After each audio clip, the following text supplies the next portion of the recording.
the stage was a life size, like scale 1:1, but the models were mice. They were little white mice, and we made clothes to fit them from the actual collection. So we adapted pieces to fit these mice. And so instead of Moschino, we made it Mouschino. I love a good pun. Welcome to Ciao Bella, hosted by me, Erica Firpo, a travel journalist based in Rome. Each episode of Ciao Bella, I sit down with Italy's creators, contemporary artists and artisans, designers, culinary experts, heritage brands, and innovative aesthetes, and more who are defining and redefining 21st century Italy. Pull up a chair and join in. Hey, welcome back to Ciao Bella. Today I'm in Milan at the studio of Joann Tan, or the Joann Tan studio, and I'm so flattered to be in your presence today. Welcome. Thank you. I'm really pleased to meet you. Well, I want to share with everyone, I'll briefly explain who you are, but I want you to share your story, which is Joann is an art director, a creator of visuals, I guess is how I would describe you. How would you describe you? Usually I describe myself as a window display designer, and that's quite a specific description, and not everybody knows what that means. But what I do is I kind of do a stage for clothing and products in shop windows. Yeah, it's like theater to me. Yeah, it is staging for products, and that means that usually I create like a whole kind of world in which you can enter and kind of see what maybe is the inspiration behind the product, or what story it has to tell. Well, I think that's, I'm so happy you encapsulated it that way, because I think that's exactly what I was feeling without being able to put it into words when I went to J.J. Martin's store, La Double J, and I was looking at the windows, and actually, it's also, I think you create her windows, you're constantly changing them as well, correct? Yeah, exactly. And I change them every 3 months. And I was like, and I would see that on Instagram, and I was like, I felt every time I looked at the window, and when I was there in person, that I had a glimpse into kind of JJ's mind and her world. And it was through these creations and this whole, because it's not just the pieces, it's how they're put together and this set that you've created. Yeah, I often think of myself as a ghostwriter, because I do have a voice, but I'm also in terms of my personality, I'm very back office maybe, so maybe that's why this kind of work works for me, because I'm basically telling somebody else's story. I mean, even a ghostwriter would have their writing style, but they're there to help bring the story out. Exactly. It's like behind the scenes. I think that's really interesting. A ghostwriter visually. Yeah. So I wanted to talk to you a little bit about your background, because you're from Malaysia. You grew up in Malaysia. Yeah, and I wanted to study art, which is kind of not that normal in kind of an Asian society. It's quite hard to convince your parents that you do not want to be a doctor or a lawyer. But my parents were quite open to it, but actually what happened was then I needed to find a school which would let me explore what kind of artist I wanted to be, and actually the program at the School of the Arts was really appropriate for that, because you just needed to earn your credit hours, but you could do it in any field you wanted to, so you didn't have to kind of declare a major. Oh, I didn't know that. Yeah, at least in the undergraduate program it's like that. Was it a BFA? It was a BFA, yeah. So you could kind of really explore, you didn't have to say, okay, I'm going to go in there and I'm going to be a painter. You learn how to do everything. So I actually started to become quite focused on cartoon animation.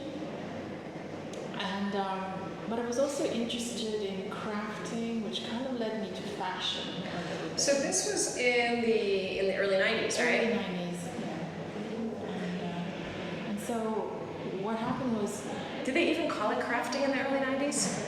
I don't know. I feel like that's like I don't know. I'm not sure, but I wanted to do something with my hands. Exactly. I like making stuff, so I kind of got stuck with my film because I'd spent a whole year drawing and I ended up with like 30 seconds. So that wasn't. Oh, for animation. Yes, it wasn't gratifying enough. So it's like, okay, I think I'm gonna sew for a little while. So I ended up taking some courses in fashion, and when I finished, I was kind of quite focused on that, so I decided that I would look for an internship somewhere. And at the time, I was really quite fascinated by Moschino and how it wasn't, it was fashion, but it was also communication. So I wanted to know more about what was happening and how this came about, and wanted to spend some time there. And there was another graduate from my school who was already working there, Bill Shapiro, an American. I think he's back there again. And so he introduced me, and I managed to get an internship at Moschino. In Milan. In Milan in 1994. So What was Milan like in the 90s? it was really, really, really tough for a foreigner in the 90s. I found it, I didn't speak any Italian. I found that very few people spoke English, and it was very homogenous, I think is the word. Like, it was just very Italian. So as a foreigner who maybe wanted to eat Malaysian food, I bet there wasn't any. there wasn't any, and or wanted to maybe, just feel at home in some way, it wasn't possible. But in that way, maybe I was forced to kind of integrate myself into Italian society quicker. Wow. Yeah, but I mean, it was much less international. Yeah, because I mean, it was. I know that Milan is drastically transformed, and it's on the world stage. But in the 90s, Rome was really, tra virgolette, in quotes, international compared. Milan had fashion, yes, there were, and the finance, but as far as like the community, it was a little more closed and Yeah, a little and more quiet. I would say it was also like maybe a design community of foreigners, and we kind of stuck together, which is probably not that healthy because we weren't integrating with other Italians. But I think that's vastly improved now. Milan is very international. I think it's easier to feel at home, and therefore less frightening to kind of explore. Now you did an internship Yes, in the art department. In the fashion department. In fashion department. In the fashion department, specifically with a line called Cheap and Chic, which no I remember Chic. Yeah. which no longer exists. So I was supposed to be here for 3 months. So basically May, June, July, and then there was the August vacation. So I was supposed to leave after that. My mom lives in Copenhagen, so the idea was that I would finish and then I would go and join in Copenhagen and figure out the rest of my life. But You were 21, right? I was 21. Wow. And but after I finished the 3 months, they asked if I would be interested in staying a little bit longer, like another 6 months, which I did. So I did another 6 months. Now, when you say you were in the fashion department, were you within the design department, or? I was designing clothing. Oh wow. Okay. Yeah. So it was like an assistant clothing designer, I would say. So I did the internship, which turned into a longer internship, which then became an assistant's position. So I did that until 1999, I would say, when they decided to offer me the head designer position of that line. Oh wow. I did not know that. Yeah, so I didn't do that for a very long time because before I knew they were going to offer me that position, I became interested in the shop windows because I was interested in installation art, and I could see how the two worlds could come together, especially in that window at Moschino, because it was like a 3 meter by 3 meter space that was like 4 meters tall. So it was basically a box. And I started while I was thinking of ideas for clothing and doing research, finding a lot of ideas that I thought could become like interesting window displays.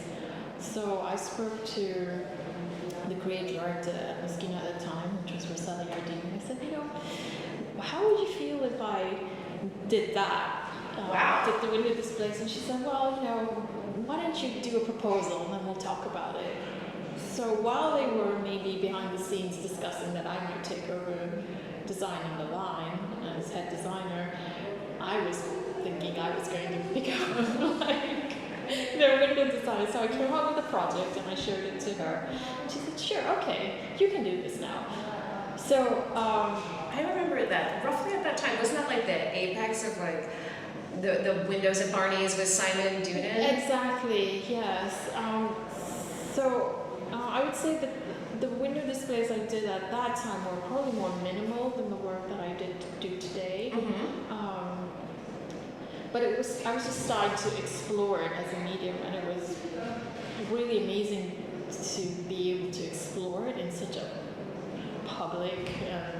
I don't think, because I mean, it's like you're bringing in so many different contexts, because I guess, it's no longer, I know fashion is three-dimensional, but you're thinking three-dimensional in a different sense. Yes. And then you're thinking not just for, for fashion. I mean, this is like people walking down the street. This is for anyone to walk by. So you're creating these three-dimensional installation worlds. Exactly. It's kind of like public art, and there was also like a very big history behind, because Franco and Moschino's windows were famous and also not necessarily showing any product either.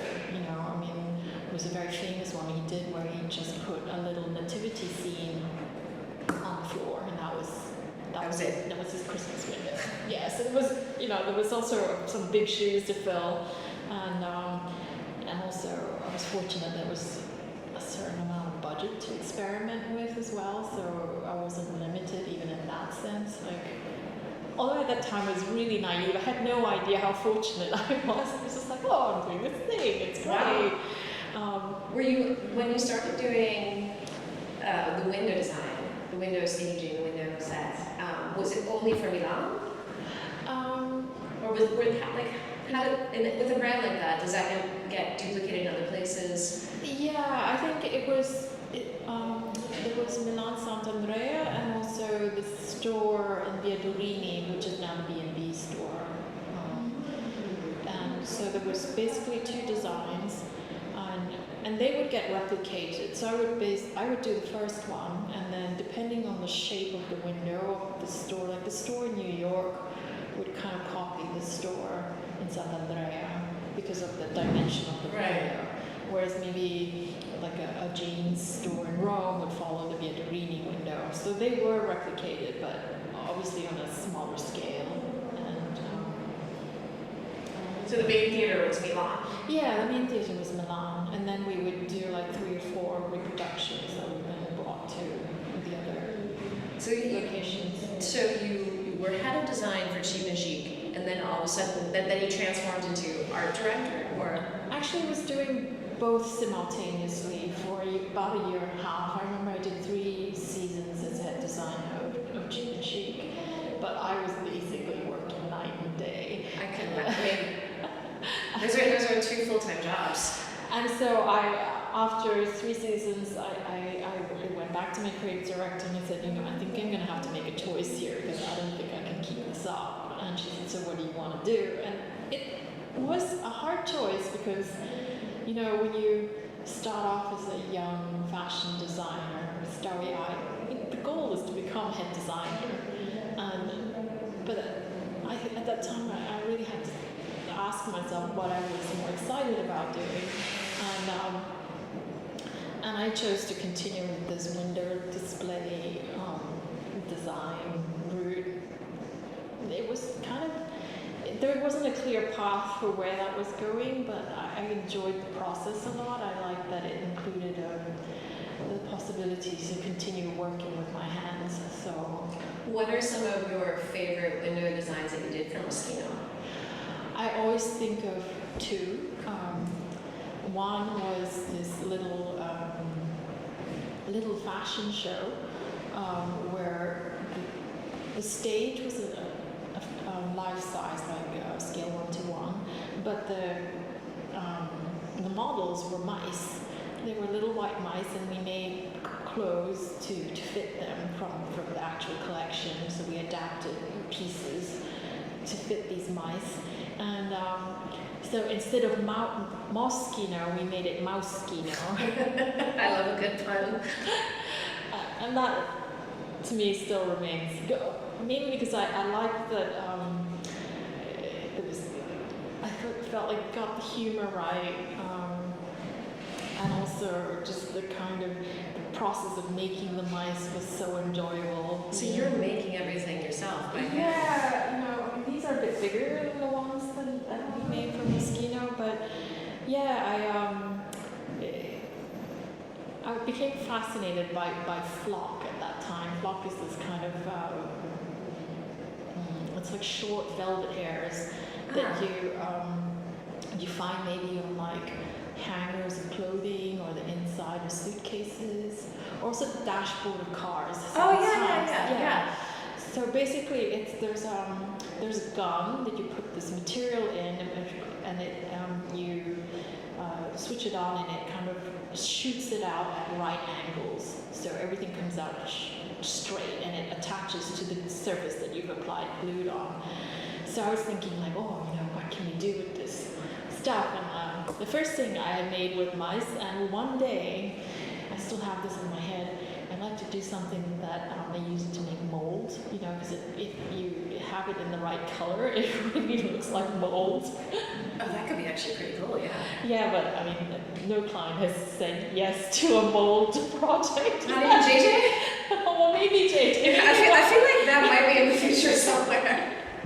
How do you feel about this moldy fruit and vegetable installation? Oh my god, but that would be like, like those paintings of Caravaggio, so he has like that series of like portraits of the boy with the fruit, and then you start looking and you see that they're like molding and over the right, like kind of playing on that decadent idea. Yeah, so maybe one day. Oh, that sounds pretty cool. I would like to touch that.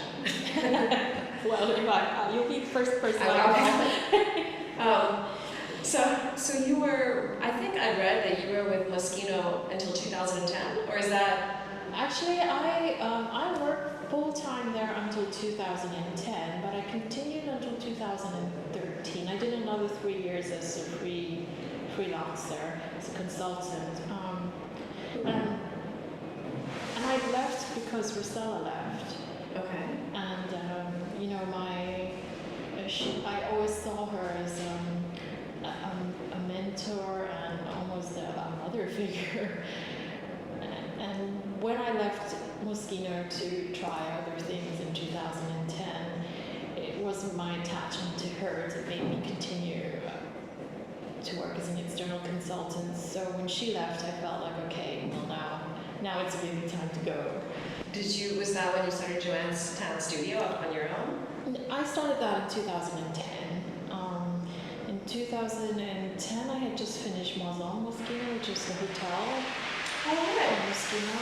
Which those paper lanterns I made as prototypes for the entrance when it was like full of clouds. And so some clouds had taken shapes of animals. I like how they're like, they're so geometric, like kind of like almost looks like a geodome, there's Yeah, it's made with the same kind of tessellated. They're really cool. I have to say, and I want to talk to you about this in a second, but because I want to know more about going from in-house to, because that's a big leap also to go from in-house to your own studio. I think it was just a happy coincidence, I guess, because when I finished the hotel, I thought, okay, I've been here for, at that point,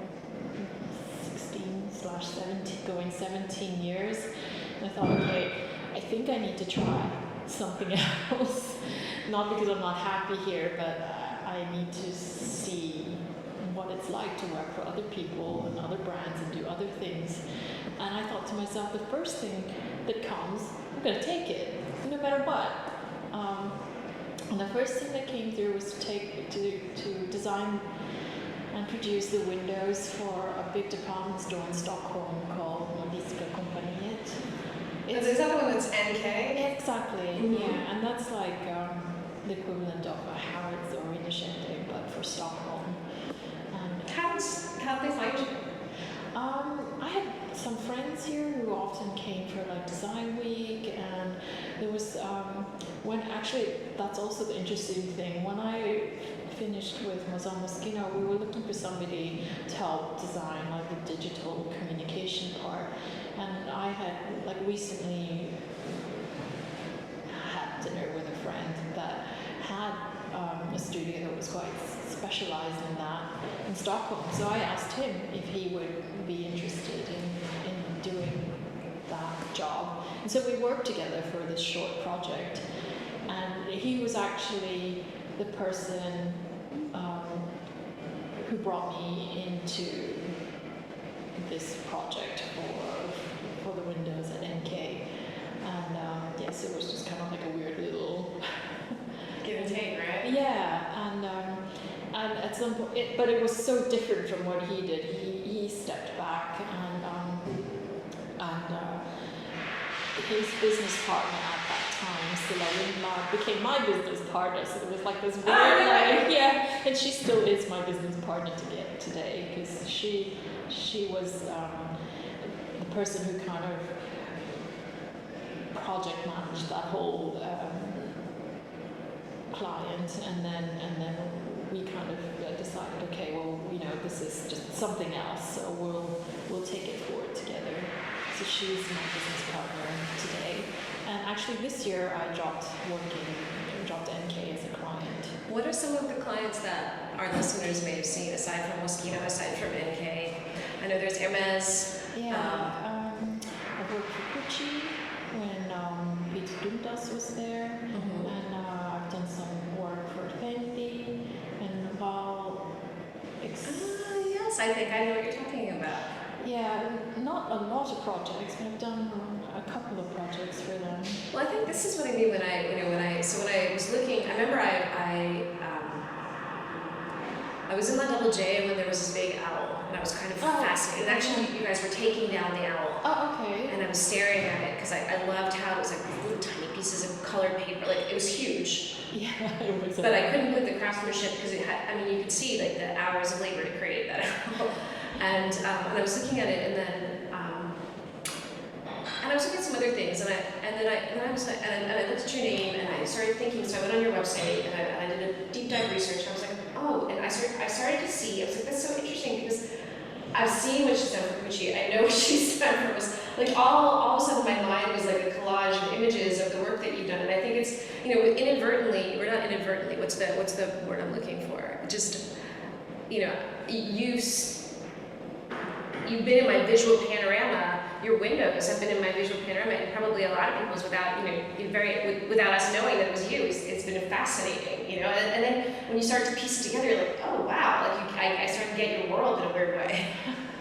That's really, really nice to hear. I think probably you've seen when they reopened the Fendi store in Rome, I did those windows. Yeah. There were these hands make beauty, so there were these giant hands. I remember that. And also suitcases where I kind of made these paper portraits of all the sisters. Do you work a lot in paper? I do work a lot in paper, and when you asked me what my favorite projects were for Moschino, the one was the Moschino window, and then another one I did, which is really important to me as well, because it sort of led me on this paper craft rabbit hole, I would say. I wanted to do an Alice in Wonderland window with the Queen of Hearts,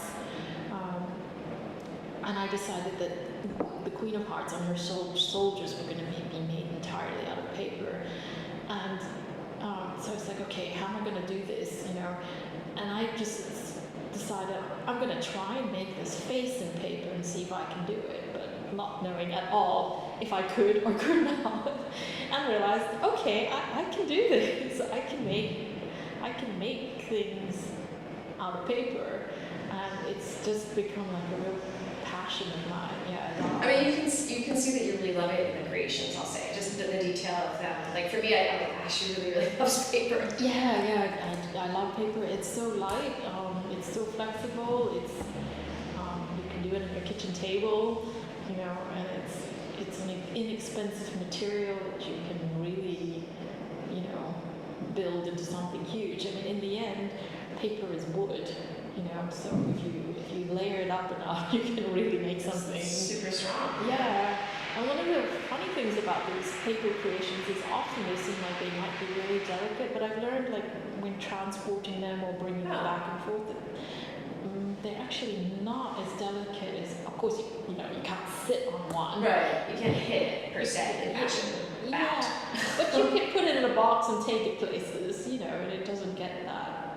So tell me a little bit about working in Italy. Are you working with Italian artisans? Are you working with, you know, do you have collaborations with like historic, or I don't know if this is the, you know, I know that you know what's amazing about Italy is there's so much quality material. Yeah, there's quality material, and there are really some.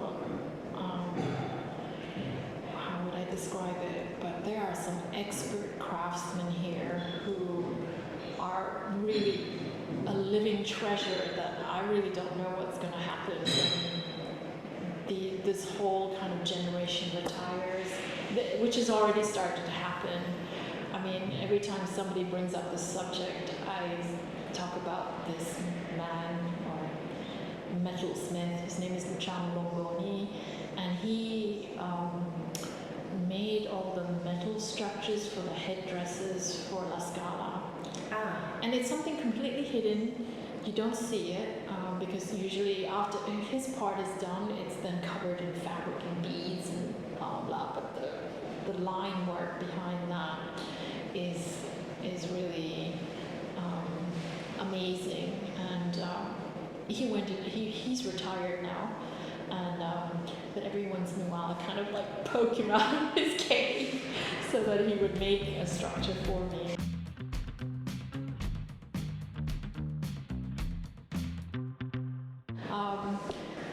Anyway, as we were saying, I think there is a whole, as I would say, generation of master craftsmen that are really a privilege to work with. And I think one of the things also about working in Italy, and I've noticed a difference because I have worked with craftsmen in other countries as well, is there is a kind of mental flexibility and I'm willing to try something completely new here, you know, in Italy. Like the whole, you know, the Italian mindset may lead to like, you know, buses never being on time and long lines at the post office, but it's also this kind of openness and a willingness to not follow a certain type of in the box and organized thinking that lets you be very that lets you experiment, you know, like they don't just you can show them something new and they don't just go say no, this is not what I do, you know, I apply flock to suitcases, so I'm not going to flock your, you know, giant fruit for you. You're like, okay, how many colors do you want to do with it? You know? I love hearing that. That makes me feel really, really happy to hear that. Because I think, you know, there are some stereotypes that, you know, there's an inflexibility because of tradition, but you're absolutely right. I think there's a lot of flexibility and open-mindedness that people, it's you have to get past the surface, I think. Yeah, and you have to show them respect too. Of course, yeah. Because otherwise they're just this like noisy fashion person coming in here asking me to do something. Flap my shirt. Yeah. Tell me, what projects do you have, if you can share, if you can give us a little hint in upcoming projects that we're going to look for? Well, I'm doing something new for JJ for her windows, and I'm very excited about that. Excited about working with her in particular because it's, as I've said, I'm the ghostwriter for the stories of other people, and her story is just wild and wacky and really fun.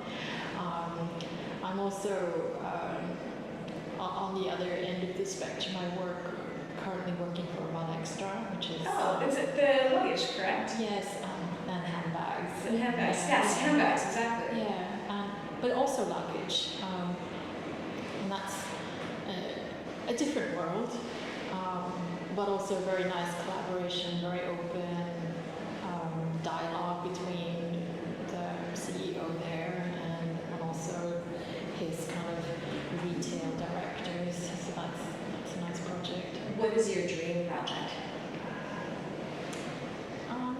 I think I'm already working on my dream project. I think you know, without playing favoritism, I have to say, obviously, I have a long career at Moschino, and that was a dream. But currently, I have the pleasure of working with Hermes, which is probably, you know, if you work in fashion, if you want to reach the very top of the mountain, I would say working for them, because I mean it's definitely challenging, but there's a lot to learn every time. With Hermes, are you doing their flagship window, or is it just Milan, or? They have a very interesting setup in which they have like a different designer in every country. So up till now, I've mostly been working with Northern Europe, like Scandinavia, Benelux area. But recently, I've been invited to work on their airport windows, the travel retail, which is a completely different world. Did you do the boxes? No. I think what I've installed has just come out now. So. Well, that gives me a good reason to go to the airport then. Well, it's the airport in France. So. No, but it's funny because I know exactly I know in Terminal E. Mm-hmm. I love going to, there's like that corner where you see Hermes on the right side, and then Adoré, and then you go, I think it's either E or F, and then you get your flight to Italy. Yeah. And so now I know exactly where to look for you. Yeah, so I'm doing, well, the thing is, with that particular project, I design first, and then she allocates to the different, the country she wants to put it in. So I'm not sure it's going to be France the next time. Okay, well, we're all gonna look. I'm gonna be on the lookout. I'll be texting you. Just so that my listeners know what to do when they next come to Milan, you have to walk down to JJ's shop, which is on Via San Andrea? It's on Via Sant'Andrea, and she is absolutely my dream client. I don't know if she's gonna hear this, but she already knows. We have such a great connection, and it's just like we're just on the same. I feel like you feel the kinetic energy when you're looking at the windows. Yeah. You know, you feel. I don't know. I feel it. I love just standing outside, especially at dusk when the lights come on and then the windows start to glow too. Yeah, because I feel like while I'm the voice for somebody else, when I work with JJ, I feel like our voices are very similar, you know, so I just feel like completely at home. It's very symbiotic. It's very symbiotic. I mean, we are both interested in the slightly weird as well, so, you know, that comes through because, you know, I like things that are a little bit bizarre, and so does she. And I'm finally allowed, like you said, I might be able to do my mold window. I really do think, I really think it's a possibility.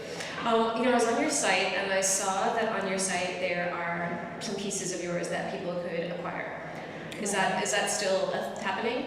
It's still happening. We have these cat lamps, and oh yeah, so like the head's like a spotlight almost. yes, and they're flocked. You know, my fascination with this flocked material. Now I know exactly how they feel. They're furry, yeah. And we're still doing that. The only thing is because we're handcrafting everything here. I mean, the prices are mostly unattainable. Anyway, they're there. So.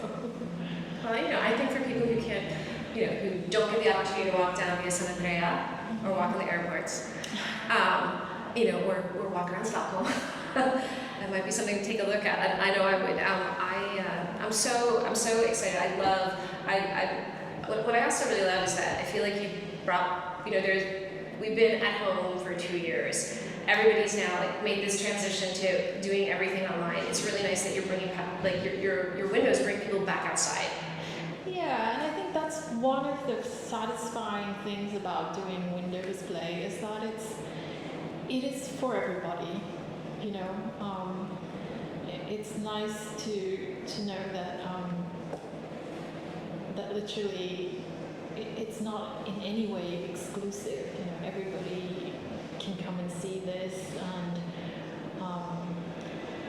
one of the things that I'm sad about not working in Stockholm anymore is that the Christmas windows that I did in Stockholm were very specifically for the children, and it was like really nice to design, like considering their height, considering how they would always come back and want to look for some new surprise, and you know, and to kind of get into their kind of mindset of like animals and movement and lights. Yeah, so I think.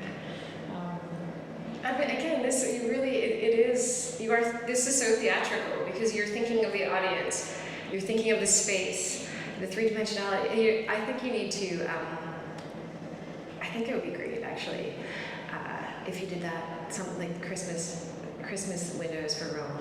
I'm gonna tell everybody because I you know, as a kid, like windows, like Christmas time windows were such a big deal for me, and I love the theatrics of Christmas displays. And I would have loved to have seen the windows in Stockholm. So please bring them to Italy. Yeah, I'll try. I'll do my best. Well, thank you so much for joining me. Yeah, thank you. And I can't wait to see the next projects. Thanks for listening to this week's episode of Ciao Bella. If you'd like to know more about today's guest, please visit ciaobella.co and click on the podcast link, or go directly to ciaobella.co/podcast. Want more Italy? You can find all my episodes on iTunes and Spotify and Stitcher. When you have time, subscribe to iTunes and rate the podcast. What are you waiting for? And if you want to be part of the podcast, email me or DM me your Italy questions. To learn more about me and my work, go to my website, ericafirpo.com, and follow my Italy adventures on Instagram at ericafirpo. Ciao, Bella! And a very big thank you and hug to Massimiliano Yonta, the producers of Ciao Bella, who continue to make me sound and feel great.